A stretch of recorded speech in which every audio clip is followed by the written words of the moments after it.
population. Dans quelques instants, on la voir de Plano. Une histoire d'autrefois à la mode d'aujourd'hui.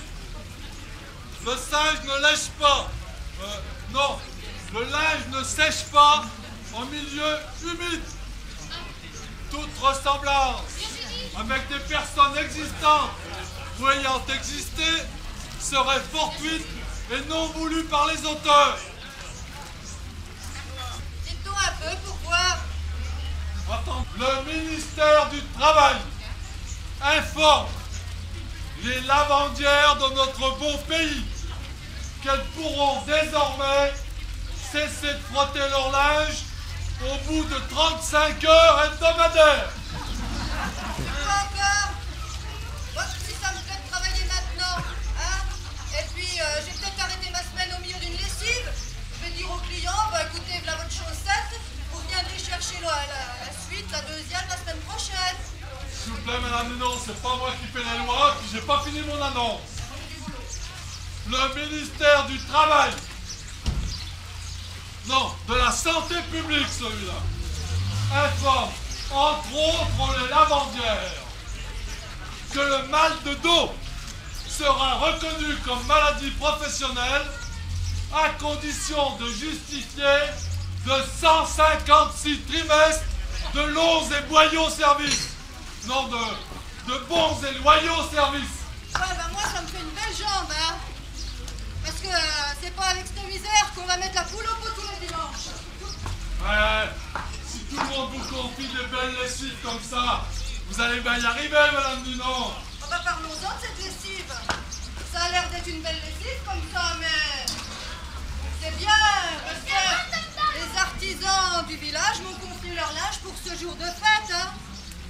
C'est que ça en fait du monde, tous les artisans du village, hein. Ah oui, je suis en train, je suis comme vous, hein. Et comment vous faites pour vous y retrouver dans tout ça? Ah, il suffit d'être un peu observateur. Voyons un peu. Regardez-moi ce tablier, là. Il a bien besoin d'être lavé. Ça vous dit quelque chose? Voilà. Oh, bah ça, avec des traces de main en pleine de terre, comme ça. Ça, c'est le tablier d'un jardinier. Oh ben, ça se pourrait, mais regardez un peu mieux. Il y a de la terre. Il n'y a pas que les jardiniers qui mettent les mains dans la terre. Ah Et il y a bon? même un peu de couleur. Moi, je vois pas, hein. Ça, c'est le tablier de notre potière, représentant de l'association Maison Paysanne de France. Ah, bah ouais, bah Enfin, j'avais pas pensé, dis donc. moi celui-là. Tablier en caoutchouc, hein, ben, c'est pas pratique pour les lavandières parce qu'il n'y a pas moyen de les faire bouillir. Qui c'est que peut m'apporter un tablier en caoutchouc? Moi, je pense que c'est quelqu'un qui travaille dans le liquide. Ouais. Peut-être du vin, du rouge ou ben du blanc. Ah, vous brûlez. C'est bien du blanc, mais pas celui auquel vous pensez. Ouais, du blanc. Ouais, bon sang, mais c'est bien sûr du blanc. Du fromage blanc. Ha! Voilà. Ça, c'est le tablier de notre fête fromager. Bon, puis ça sent encore, ça... Voyons, voyons. Et c'est deux-là qui font la paire. Oh, ben alors là, hein, Qu'est-ce que vous en dites? là, on a affaire à du beau monde, hein. Ça devrait être à des gens importants, ça. Ah, oh là. Moi, je dirais que c'est un tablier de patriote, ça. Exact. Peut-être un peu cocardier, qui doit sûrement pas se montrer en public avec, hein. Oh, non. Moi, je dirais bien que c'est le tablier de monsieur le maire, ça. Oh. Tout juste. Ouais, puis, comme vous avez dit que les deux font la paire, ça doit être à la femme de monsieur le maire, hein. Monsieur est servi. Bah, dis donc. Oh, voilà un homme qui a de la chance, hein. Ah, ça. Ah, ouais. Du coup, être servi, hein, je vous garantis que c'est les petits plats dans les grands, hein. Dites donc, vous avez pas rien que du linge des artisans là-dedans, quand même. Ah bah, heureusement, hein, faut bien gagner sa pitance. Ah, puis dites donc, vous qui êtes bien renseignés, Ouais. savez-vous comment ça se fait que les têtes d'oreiller de la Gladie sente le camphre de la sorte. Ah, ben la Gladys, oh, je vous dis pas, on l'entend plus dans les rues du village. On la voit plus, on l'entend plus. Il y a des orages qui sifflent plus depuis 8 jours. Vous voyez, j'ai rencontré son mari, il m'a dit, elle peut plus parler, je suis bien tranquille. Oh, mais dites donc, vous avez aussi une sacrée collection de petites culottes là, hein? Oui, et toutes à la même personne. Ah, à la même personne. Mais c'est secret professionnel. Ah bon? Ouais. Ouais, quand même pas ces deux-là, hein? Ouh là, ces deux-là, hein. Ce sera pas la peine de demander une nom des merdes qui ont maraudé les cerises de la guiguite, hein. Parce que la signature, elle est pas encore partie du fond de la culotte de ces petits garçons. Faut dire, ces petits bouts de tissu, eh ben ils nous en disent long, hein. Et puis, entre nous, Madame Lunon, il vaut mieux laver son linge sale en famille plutôt qu'en public. Ouais, et comme on dit chez nous, les lavandières, à chacun ça la croix, et homme au soi qui ça y pense. Ça c'est bien dit, hein.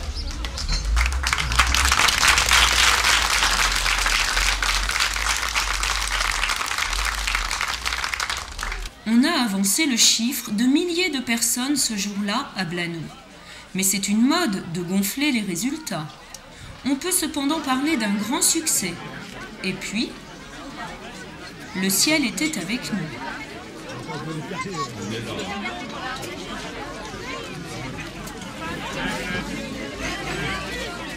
Oh, tu rigoles? Tu te promènes avec une bouteille d'eau pour faire bien, c'est tout?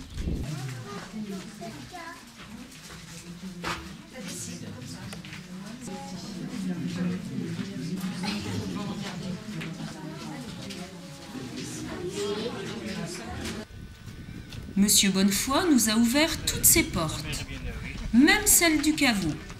Vous avez là une double inhumation, c'est vraisemblablement un couple qui a été enterré ici. Alors, première inhumation, les ossements ont été poussés sur le côté, vous voyez, le côté gauche en particulier, et on a placé le deuxième corps qui lui est resté en connexion anatomique. Voilà. Sur les 40 sépultures du prieuré, on a 4 ou 5 seulement dans lesquelles on a trouvé un mobilier funéraire. Oui, eh bien, on va pouvoir aller voir si on a quelques petites chauves-souris qui dorment encore dans le fond de la grotte. Une chauve-souris aimait un parapluie, un grand parapluie noir découpé dans la nuit, découpé dans la nuit. Sans jamais s'émouvoir pour cette chauve-souris, le grand parapluie noir sortait de son étui. Cette petite chauve-souris, en fait, c'est un rhinolophe. Un jour de mauvais temps, un brusque coup de vent, puis mit les pieds devant. On le laissa pour mort, dans quelques caniveaux. On le laissa pour mort. On distingue bien la façon dont il se tient par ses griffes, donc des griffes très acérées, recourbées, qui leur permettent en fait de rester suspendus plusieurs mois comme ça, en traction sur les membres, sans effort musculaire. Jusqu'au fin avril, elles restent dans la grotte. Elle reste, On en voit constamment. oui. Après, elles partent, elles font des migrations. On va poursuivre notre descente par cette série d'escaliers qu'il a devant nous. On va aller comme cela jusqu'à 80 mètres de profondeur. Vous allez voir, plus loin, il y a franchement des pentes très fortes à descendre, ce qui fait que Blaneau, c'est plutôt l'aspect d'un gouffre dans son ensemble. Et puis ensuite, quand on sera tout au fond, eh bien, on va entamer un grand circuit. La boucle totale représente environ 700 mètres. On descend donc là pour ressortir ensuite par le bout de cette plateforme, c'est-à-dire de la formation et de l'évolution de ce genre de grande cavité. C'est un creusement qui est extrêmement ancien. Les géologues nous l'ont estimé de la fin de l'époque tertiaire. Et puis c'est aussi un creusement classique. À l'origine, on peut supposer qu'il y avait de l'eau qui passait par ici.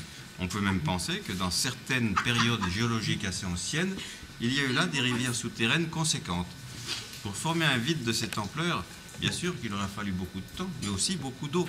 L'eau ayant le pouvoir de dissoudre une certaine quantité de ces roches calcaires, mais toujours peu à la fois. C'est pourquoi, en fait, il faut vraiment supposer des volumes d'eau considérables pour arriver à faire ces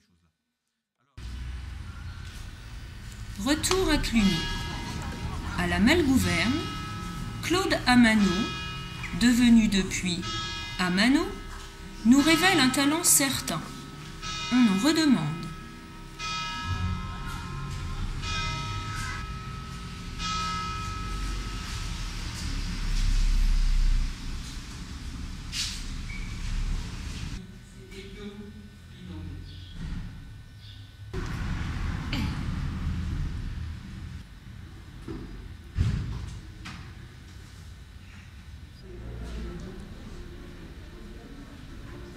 Faites quoi, vous tracez là?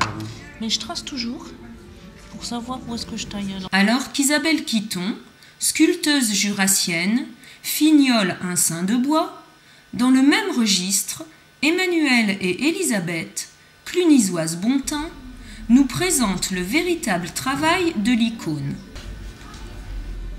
Là, je suis en train d'utiliser la peinture à l'œuf, au jaune d'œuf, la technique de la tempéra, avec du jaune d'œuf et des pigments en poudre. Donc là, j'ai fait du blanc avec de l'ocre jaune pour faire la tranche du livre.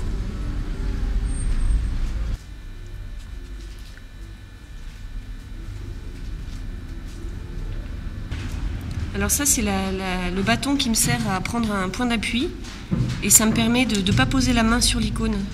Donc je protège toujours la surface avec la petite poupée qui est au bout. Ça porte un nom spécial? C'est le bâton du peintre.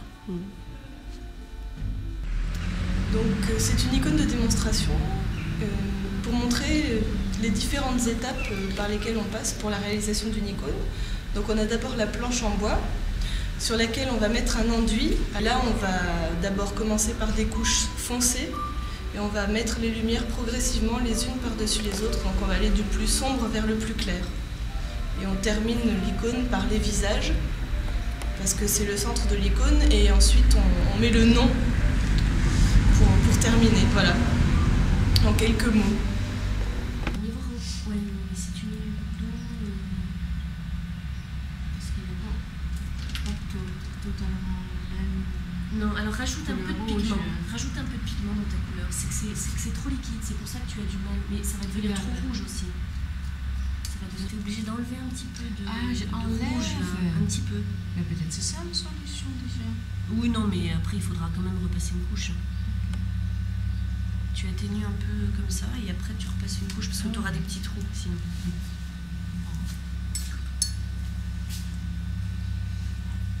Je suis perdue là.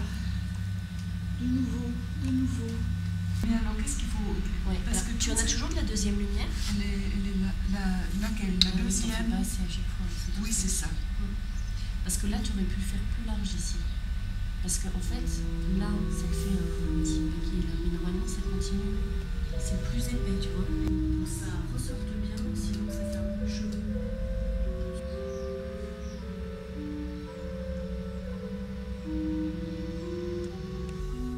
Donc les icônes se préparent sur une planche de bois qu'on va préalablement préparer. Donc une planche de bois qui est du tilleul ou des arbres fruitiers, enfin un bois sec, sur laquelle on va coller un tissu avec de la colle de peau de lapin. Donc colle de peau de lapin en paillettes qu'on peut mesurer facilement, dans laquelle qu'on va faire tremper dans l'eau qui gonfle et dans laquelle ensuite le tissu se pose avec cette colle de peau de lapin et par-dessus, il y a 8 couches de préparation avec du blanc de meudon. Donc colle de peau de lapin plus blanc de meudon. 8 couches qui servent donc à... Ça sert de base pour ensuite faire la technique de la tempéra avec le jaune d'œuf et les pigments. Voilà, donc ça va être une matière résistante et poreuse qui permet de peindre sans qu'il y ait d'écaillement ou sans que le bois craque. Voilà, le tissu sert à ce que le bois ne fasse pas de craquelure.